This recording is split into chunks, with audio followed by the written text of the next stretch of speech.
શ્રાવણ માસ નિમિત્તે ધોરાજીના પંચનાથ મહાદેવ મંદિરે ભક્તોની ભીડ જામી છે।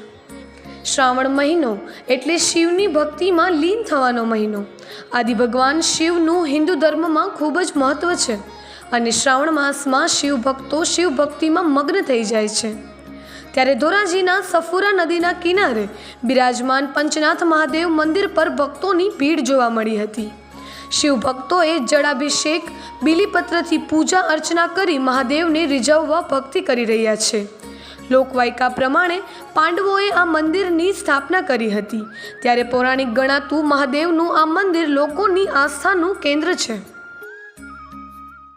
ओम नमो नारायण। हूँ महामंडलेश्वर स्वामी श्रद्धानगिरी पंचनाथ महादेव मंदिर कर्मयोग सेनाश्रम धोराजी श्री पंचदशनाम आवाहन अखाड़ा। आ पंचनाथ महादेव कहवाय छे पांडवो द्वारा स्थापित थयुं छे।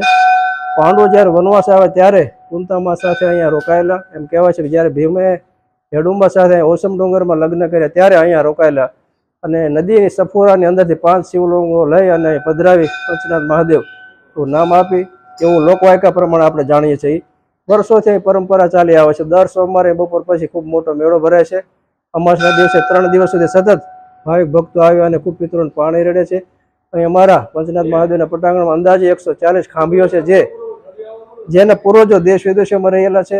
તમામ હિન્દુ જ્ઞાતિના સુરાપુર અહીંયા વિદ્યમાન છે। દર સોમવારે ખૂબ ભીડ લાગે છે। તમામ ભાવિક ભક્તોની ભગવાન પંચનાથ મહાદેવ મનોકામના પૂર્ણ કરે છે।